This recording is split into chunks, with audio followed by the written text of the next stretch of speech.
What is up everyone, welcome back to the Danger Zone. This is Wrestling for All and today I'm going to talk about WWE Survivor Series 2015. I'm going to give you my predictions on the match card and the matches which WWE has made official yet. Now there are only 5 matches which WWE has made official, so I'm going to go through those, but I definitely expect WWE to announce more matches on the SmackDown show and also at the pay-per-view. Probably the New Day are going to defend against the Usos for the tag titles. That hasn't been announced yet, and probably we are also going to have a pre-show match, and probably we are also going to have the segment because 5 matches are not enough to fill in a 3-hour pay-per-view. So we're going to start up with Paige versus Charlotte. Now this match is kind of very good in the way WWE has built the match, the way they have showed the story in the ring has been good.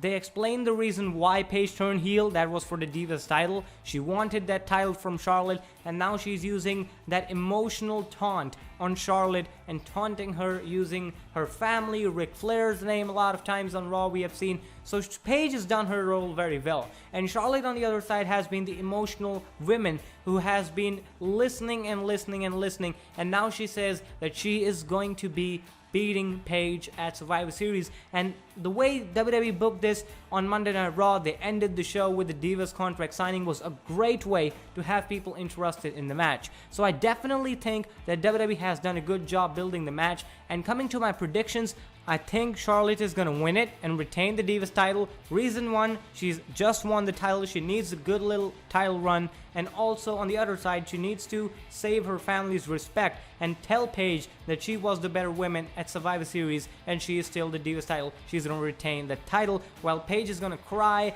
like a bitch and she's going to continue talking trash to Charlotte. And this feud I think is definitely going to go until TLC, if not longer than that. Now coming to the WWE World Heavyweight Championship Tournament, it has 2 semifinals, which is Reigns versus Alberto Del Rio, and also we have Kevin Owens versus Dean Ambrose.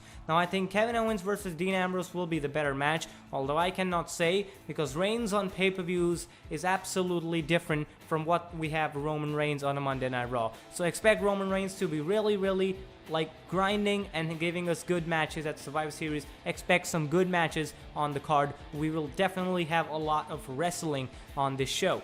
Coming to first, I'm going to talk about Kevin Owens versus Dean Ambrose. As I said, this match is going to be a perfect match to see on a pay-per-view. These both guys have got what it takes to be in that ring to put a 5-star match, so expect them to give us a quality wrestling match. Also, this match is going to be not only brutal, but this match also will decide who advances to the finals to face the winner of Roman Reigns and Alberto Del Rio in the main event.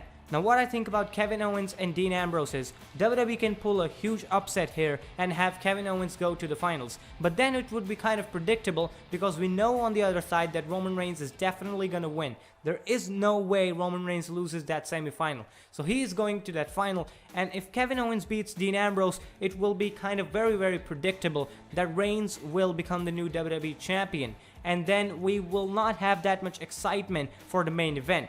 Although, if WWE has Ambrose versus Reigns for the finals, we will be still looking for some unpredictability on where WWE goes with this. Are they going to give the title to Reigns or are they going to give the title to Dean Ambrose? And I got 2 situations which WWE can go with. First is Roman Reigns wins the title, and as they said on Monday Night Raw, they're going to be still brothers, no matter if any one of those wins the title. But if Roman Reigns wins the title, I think what can happen is Dean Ambrose comes by and he's trying to shake his hand, and then Roman Reigns shakes his hand, but then turns up, hits him with a Superman punch followed by a spear. That's what I think can happen. And why I think this is going to happen is because Roman Reigns turning heel would be the best option instead of Ambrose turning heel. Because Ambrose is loved by 99% of the WWE Universe, and WWE does not want to take that babyface away from the universe, while Roman Reigns is having mixed reactions just like John Cena. So in the same case, if he turns heel, it's going to be hot for Roman Reigns. They're going to hate him, and he can become the company's top heel, which they're looking for. He will be the best option. So Roman Reigns hits Dean Ambrose with a Superman punch followed by a spear. He wins the title, and then we have Triple H coming out, shaking hands with him, and then he's raising his hand as the winner.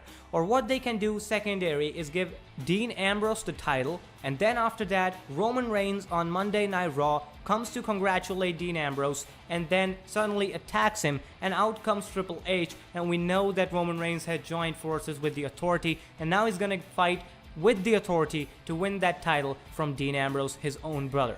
I think any way around, Roman Reigns needs to be heel in all this. This would be the perfect way to build WrestleMania. This would be the perfect way to build the WWE title. And what I think is this about the WWE Championship. Roman Reigns walks out of Survivor Series as the WWE Champion no matter what.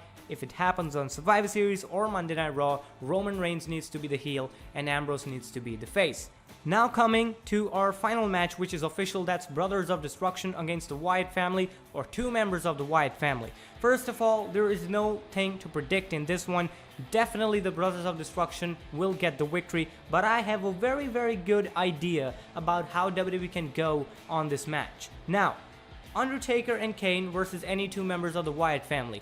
We can start the match with Bray Wyatt and Braun Strowman. Obviously, you're not going to leave Bray Wyatt out because he's the leader of the family and it's a pay-per-view. Bray Wyatt needs to be there. And then we can have Braun Strowman because of his size and the look and yada yada yada. But what we can do in the match is that Wyatt family is not able to do anything against the Brothers of Destruction. Bray Wyatt gets pissed off. He calls for Rowan and Harper and they interfere and we have a disqualification. People are booing and all that stuff and they're attacking Undertaker and Kane, and out come any two people. I'm not gonna name the people, probably they're gonna be the Dudley Boys, or they can have Sting and Daniel Bryan if they want to make it special and huge. But what I think is going to happen is any two people come out and then we're going to change this match into a 4-on-4 traditional Survivor Series match, and this is what is lacking in the pay-per-view. And if Survivor Series is the pay-per-view, you gotta have a 4-on-4 traditional match because that's what the pay-per-view is known for. That's what people have been watching this pay-per-view from the last 29 years, because you have this traditional Survivor Series match, an elimination match, which people are excited for. So you should have this, and you should definitely have this on the card. And this is my prediction on it, this is my opinion on it. It's the 25th anniversary of The Undertaker that WWE is celebrating, so probably he's gonna get the victory. And unlucky Bray Wyatt, well, I hope it's the last loss we see Wyatt take on a pay-per-view, because he needs to do at least something more important than fighting against the Brothers of Destruction. So these are my thoughts on all the matches that are official till now. If you liked the video, hit that like button down below and let me know in the comments what you think about all my opinions, and let me also know your predictions in the comments below. You're watching Wrestling for All on Danger Zone, and I'll talk to you in the next one.